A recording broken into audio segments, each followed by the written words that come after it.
Hello student, जो आज बात करने वाले हैं वो है ज्योग्राफी का न्यू चैप्टर और चैप्टर का नाम है मानव बस्ती या मैं बोलूँ ह्यूमन सेटलमेंट। लेकिन इस चैप्टर में जो हमें पढ़ना है वो ये पढ़ना है कि किस तरीके से जो लोग होते थे वो अपने घरों को बनाते थे, उनके घर छोटे होते थे, बड़े होते, या किस प्रकार से उन सब के बारे में एक एक डिस्कस करना चाहेंगे। लेकिन आपको बता देना चाहता हूँ, जो मेरे चैनल पर नए या जिसने अभी तक मेरे चैनल को सब्सक्राइब नहीं करा, सबसे पहले सब्सक्राइब कर दे ताकि आने वाले समय में जो भी अपडेट होगी ऐसे आपको टाइम टाइम मिलते रहेगी। साथ में उसको लाइक शेयर कमेंट करना ना भूलें। शुरुआत करते हैं आज की क्लास की। आज का जो सबसे पहला टॉपिक है वो है मानव बस्ती। सबसे पहले जानते हैं ह्यूमन सेटलमेंट होता क्या है। सबसे पहला पॉइंट है, किसी भी प्रकार आकार के घरों का समूह जिसमें मनुष्य रहते हैं उसे मानव बस्ती कहलाता है। इसका मतलब सिर्फ ये हुआ कि जो मनुष्य है ना, जिस जगह पर रहता है उसे ही हम कह सकते हैं मानव बस्ती का नाम बताया गया। चाहे वो आकार में छोटा हो, बड़ा हो, या गांव में रहे, शहर में रहे, कहीं भी अगर वो सेटलमेंट करता है ना, रहता है, तो उसे ही मानव बस्ती का नाम दिया गया है। अगला पॉइंट है, मानव रहने के उद्देश्य से मकान और अन्य इमारतों निर्माण करता है। मतलब जितने भी लोग होते हैं उनका जो मेन ऑब्जेक्टिव होता है वो यही होता है कि हम जब घर बनाएं या कोई बड़ी बड़ी बिल्डिंग बनाएं तो उनका मेन मोटिव क्या है कि हमें वहां पर रहना है। इसलिए वो ऐसी जगह बनाते हैं ताकि वो अपना जीवन सही तरीके से चला सके। इसके अलावा अपने आर्थिक पोषण आधार के लिए कुछ क्षेत्रों पर स्वामित्व रखते हैं, और इसी के बिहार पर हम कह सकते हैं कि उनका जो मेन मोटिव होता है घर बनाने का वो यही होता है कि उस पर वो अपना अधिकार जमा सकते हैं, जिसे हम कहते हैं कि वो मालिक हो जाते हैं। उनका मेन मोटिव सिर्फ ये है कि एक ऐसी जगह निश्चित करी जाए जिस जगह पर वो अपना मकान स्वयं का बना सके और वहीं पर वो अपनी लाइफ को स्पेंड कर सके। उसे ही हम मानव बस्ती का नाम दे सकते हैं। अगला पॉइंट है, जो बस्तियां होती हैं, अगर मैं उनके आकार की बात करता हूं या प्रकार की बात करता हूं, वो हमें भिन्न भिन्न प्रकार की देखने मिलती है। इसका मतलब जितने भी सेटलमेंट हुए हैं उनके साइज और टाइप की बात करते हैं, डिफरेंट तरीके के हमें देखने को मिलते हैं। इसका एक छोटा सा एग्जाम्पल है, वो ये है कि उनका परिसर पल्ली। अब पल्ली का मतलब क्या होता है, सबसे छोटे जो घर होते हैं जहां पर काफी दूर दूर आप कह सकते हो घर बने होते हैं, जैसे पहाड़ी इलाकों में होते हैं ना, काफी दूर दूर एक घर मिलेगा, काफी दूर दूसरा घर मिलेगा, तो उसका मतलब होता है पल्ली। और महानगर का मतलब होता है एक ऐसी सिटी जिस जगह पर काफी सारी भीड़ देखने मिलती है, बड़े बड़े घर आपको मिलते हैं। तो हम कह सकते हैं कि जितने भी लोग होते थे वो पल्ली से लेकर महानगर तक हमें देखने को मिलते हैं। मतलब एक ऐसी जगह जहां पर थोड़े बहुत घर हैं, एक ऐसी जगह जहां पर काफी सारे घर हैं, तो उन सबको भी हम ह्यूमन सेटलमेंट का नाम दे सकते हैं, या मैं बोलूं मानव बस्ती का नाम दे सकते हैं। चलते हैं नेक्स्ट टॉपिक की ओर। नेक्स्ट टॉपिक है वो है विलेज के बारे में। अब जरा जानते हैं विलेज क्या होता है। सबसे पहला पॉइंट है, छोटी बस्तियां, मतलब जो स्मॉल सेटलमेंट, मतलब छोटे छोटे जो घर बनाते हैं, चाहे वो जो कृषि और अन्य प्राथमिक क्रियाओं में विशिष्टता प्राप्त कर लेते हैं। इसका मतलब ये हुआ कि जो आपको छोटे घर देखने मिलेंगे ना, ज्यादातर उन लोगों के मिलेंगे जो या तो एग्रीकल्चर में लगा हुआ है या जो प्राइमरी जो एक्टिविटी होती है ना उसमें लगा हुआ है, और ऐसे लोगों को हम कह सकते हैं ये लोग गाँव में ही रहते हैं। तो इसका मतलब उसे हम विलेज का नाम दे सकते हैं। वहीं सेकंड पॉइंट है, बड़े अधिवास द्वितीय और तृतीय क्रियाकलाप में विशेषीकृत होते हैं, उन्हें नगरीय बस्ती कहा जाता है।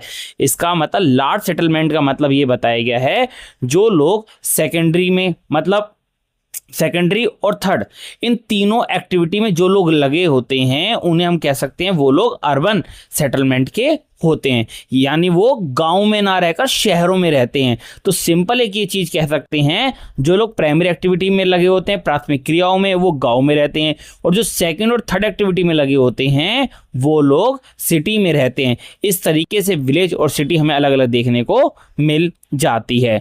चलते हैं नेक्स्ट हेडिंग की ओर। नेक्स्ट हेडिंग है, ग्रामीण और नगरीय बस्तियों में आधारभूत अंतर देखने को मिलता है, यानी कुछ डिफरेंट हमें देखने को मिलता है रूरल और अर्बन सेटलमेंट में। लेकिन क्या है जरा वो जान लेते हैं।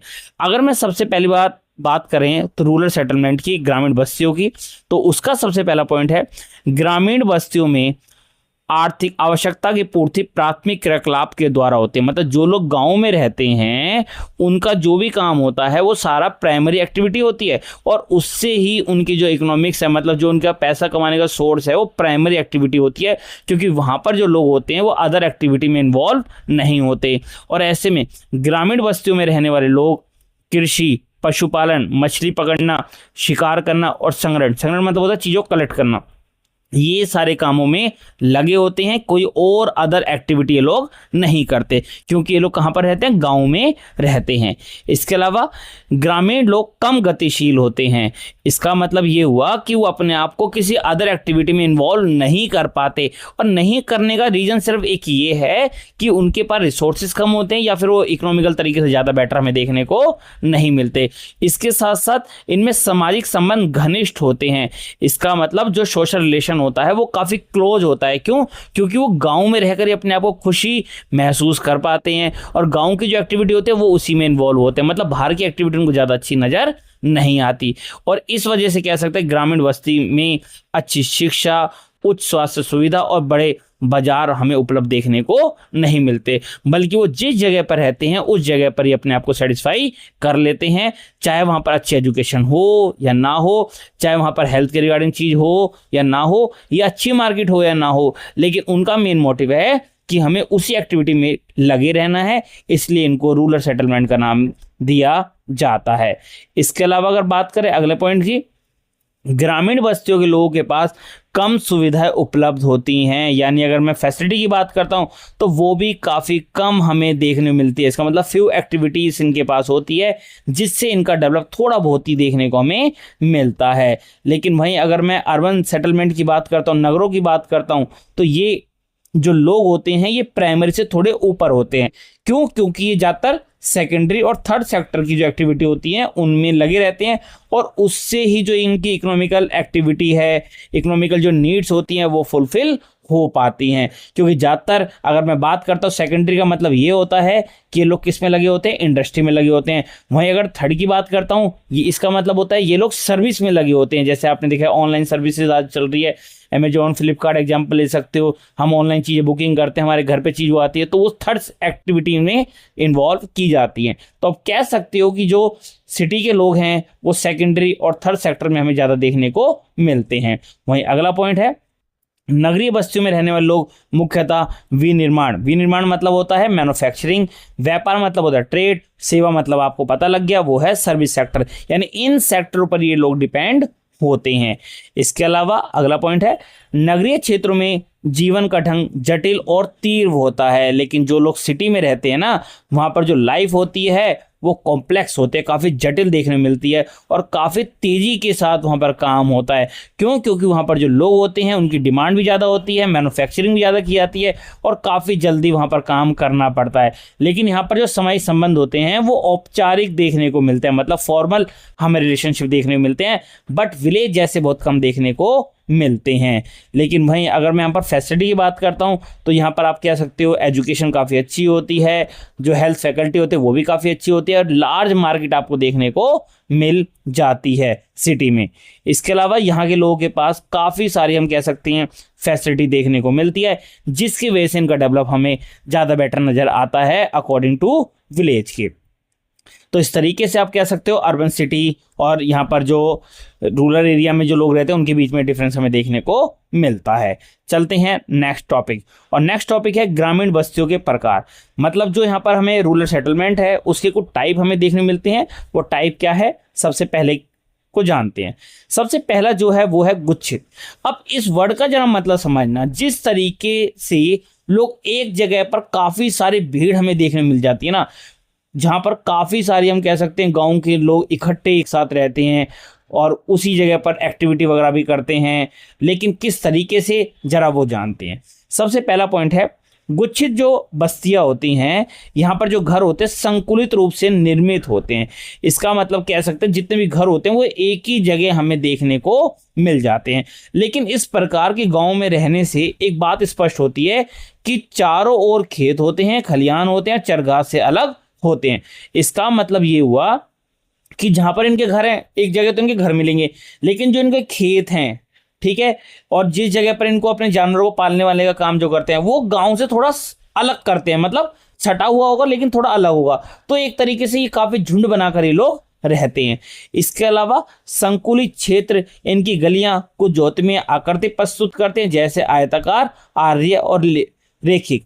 तो हम कह सकते हैं यहाँ पर जो एरिया होता है, जितनी भी चीज़ें बनाई जाती है स्ट्रीट, कुछ इस शेप में हमें देखने को मिलती हैं। लेकिन ऐसी जो बस्तियां हमें देखने को मिलेंगी ना, ऐसे जो घर मिलेंगे, वो कुछ एरिया में मिलते हैं। जैसे कि आप कह सकते हो जहाँ पर जलोढ़ मैदान होते हैं उस जगह पर मिलेगी, या उत्तर जो पूर्वी एरिया है ना उस जगह पर हमें ये बस्तियां देखने को मिलती हैं। तो ऐसी बस्ती बहुत कम हमें देखने को मिलेगी, लेकिन सिर्फ जो मिलेगी जो नॉर्थ ईस्टर्न पार्ट है वहीं हमें देखने को मिलती हैं। टाइप की बात करते हैं वो है अर्धगुच्छित। अब जरा इसके बारे में जान लेते हैं। इसमें बोला गया कि अर्धगुच्छित बस्तियां परिशुद्ध बस्तियों के किसी सीमित क्षेत्र में गुच्छित होने की प्रवृत्ति का परिणाम होती है। इसका मतलब अभी हमने जो पहले टाइप में देखा कि वो ये था कि जो लोग रहते हैं एक जगह पर, लेकिन वो एक साथ मिलके कुछ इस तरीके से रहते हैं। लेकिन यहाँ पर आपको पता लगेगा इनमें से कुछ लोग अपना जो घर है वो अलग बना लेते हैं, यानी गाँव से बिल्कुल सटाकर कह सकते हो जो बना लेते हैं, उन्हें अर्धगुच्छित का नाम यहाँ पर बताया जाएगा। जैसे कि अगले पॉइंट में यहाँ बताया भी गया है, यह कभी कभी किसी बड़े गांव के विघटन के कारण भी बनते हैं। इसका मतलब कोई बड़ा गांव है उसमें से कुछ लोग निकलकर बाहर रहने लग गए तो उनको भी आप अर्धगुच्छित का नाम दे सकते हो। वहीं अगला पॉइंट है, ऐसी स्थिति में समाज के कुछ वर्ग मुख्य गांव से थोड़ी दूरी पर बस जाते हैं। और ऐसे में क्या होता है, कुछ लोग क्या करते हैं गांव से थोड़ी दूरी पर ही अपना ग्रुप बनाकर रहने लग जाते हैं, लेकिन गांव से ज्यादा दूर नहीं होते बल्कि शॉर्ट डिस्टेंस में आप कह सकते हो ये लोग अपना सेटलमेंट बना लेते हैं।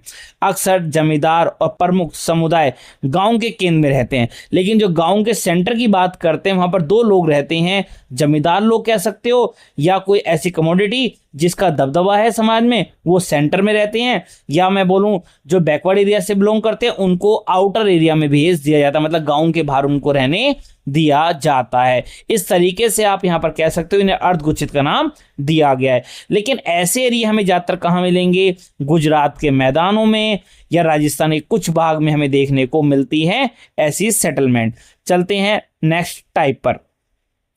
नेक्स्ट की बात करते हैं वो है पल्ली बस्तियां। अब पल्ली की बात करते हैं वो क्या है, सबसे पहला पॉइंट, कई बार बस्ती कई छोटी इकाइयों में बढ़ती है लेकिन इनका नाम एक ही होता है। मतलब जो सेटलमेंट है अगर मैं उसको डिफरेंट छोटे छोटे पार्ट में डिवाइड कर देता हूं लेकिन उनका नाम एक ही रहता है। क्यों? जैसे आपने देखा होगा किसी सोसाइटी, जैसे कोई सोसाइटी होती है उसे ब्लॉक के नाम पर बांट देते हैं, A block, B block, C block, लेकिन पूरी सोसाइटी का नाम तो एक ही होगा ना, तो इसका मतलब उसे पल्ली बस्ती का नाम दिया गया है।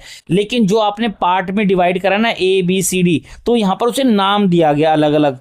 कैसे दिया है? जैसे यहाँ पर बोला गया उसे पांडा बोल सकते हैं, पाली बोल सकते हैं, नंगला बोल सकते हैं और डाडी दानी, तो इस तरीके से उसको अलग अलग नाम से यहाँ पर डिनोट किया गया है। लेकिन ऐसे जो आपको घर मिलने वाले हैं वो ज़्यादातर मिलेंगे निमिन गंगा मैदान में, यानी जो लोअर गंगा प्लेन एरिया होता है वहाँ पर मिलेंगे, या छत्तीसगढ़ में मिलेंगे, या हिमालय की आप कह सकते हो घाटियों में हमें देखने को मिल जाते हैं। तो इस तरीके से अलग अलग सेटलमेंट अलग अलग एरिया में हमें देखने को मिल रही है।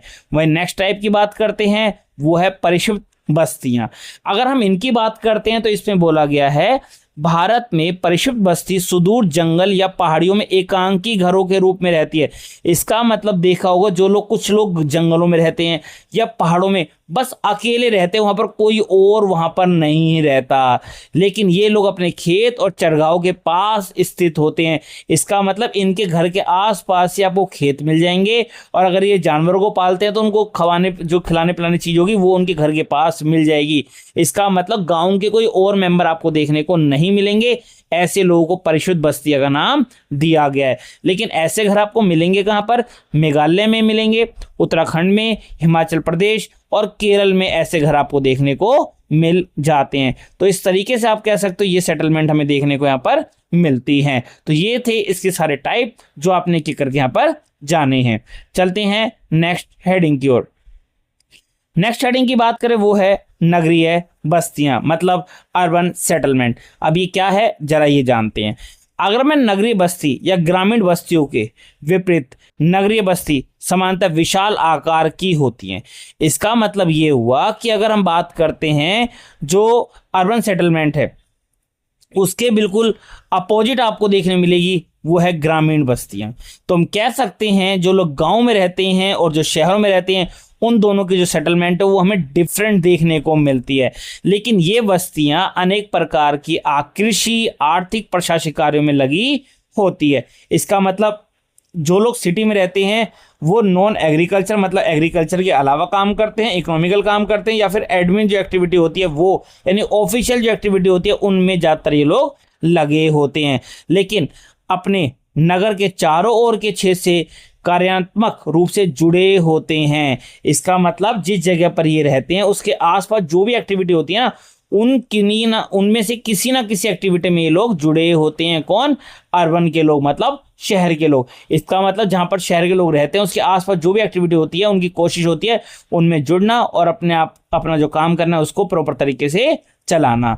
और अगला पॉइंट है, अतः वस्तुओं और सेवाओं का विनिर्माण कई बार प्रत्यक्ष रूप से और कई बार मंडी, शहर और नगरों की श्रृंखला के माध्यम से भी होता है। इसका मतलब कभी कभी अगर हम बात करते हैं गुड्स की एक्सचेंज हो गई या सर्विस हो गई तो कभी कभी तो उनको डायरेक्टली चीज़ मिल जाती है और नहीं तो कभी कभी उन्हें मंडी से भी लेना पड़ता है और कहीं कहीं पर तो कह सकते हो कुछ टाउन और सिटी में ही उनको देखने को मिलती है। तो इसका मतलब लोगों को, यहाँ के लोगों को डिपेंड होना पड़ता है तो जब भी उनको चीज़ मिल पाती है। अगर हम नेक्स्ट पॉइंट की बात करते हैं वो है, इस प्रकार नगर गांव से प्रत्यक्ष और अप्रत्यक्ष दोनों प्रकार से जुड़े होते हैं और ये परस्पर जुड़े भी होते हैं। इसका मतलब जो लोग गांव में रहते हैं और जो लोग शहरों में रहते हैं, या तो कुछ लोग तो डायरेक्टली जुड़े होते हैं और कुछ लोग इनडायरेक्टली जुड़े होते हैं और कुछ लोग तो इस प्रकार से जुड़े होते हैं कि उनको सारी फैसिलिटी इजी तरीके से मिल जाती है। अगर हम बात करते हैं डायरेक्टली जो लोग जुड़े होते हैं तो इसका मतलब वहाँ पर फैसिलिटी जो भी होगा एग्रीकल्चर जो भी प्रॉपर तरीके से गांव के लोगों को मिल जाती है, जो बिल्कुल गांव के पास सिटी बनी हुई है। लेकिन जो सिटी काफ़ी दूर है, गांव के आसपास बिल्कुल भी नहीं है, तो वहाँ पर इनडायरेक्टली तरीके से मिलती है, चाहे वो आप कहो मंडी के थ्रू मिल पाती है या वो लोग जब बेचने वहाँ पर आते हैं जब मिल पाती है। इसका मतलब उनको एक तरीके से आप कह सकते हो डिपेंड होना पड़ता है। तो हम कह सकते हैं कभी कभी शहर के लोगों को गाँव के लोगों पर भी डिपेंड होना पड़ता है। लेकिन आज की क्लास में सिर्फ इतना ही, अगली क्लास में आगे ये टॉपिक है उस पर डिस्कस करेंगे। मिलते हैं नेक्स्ट वीडियो में। Thank you.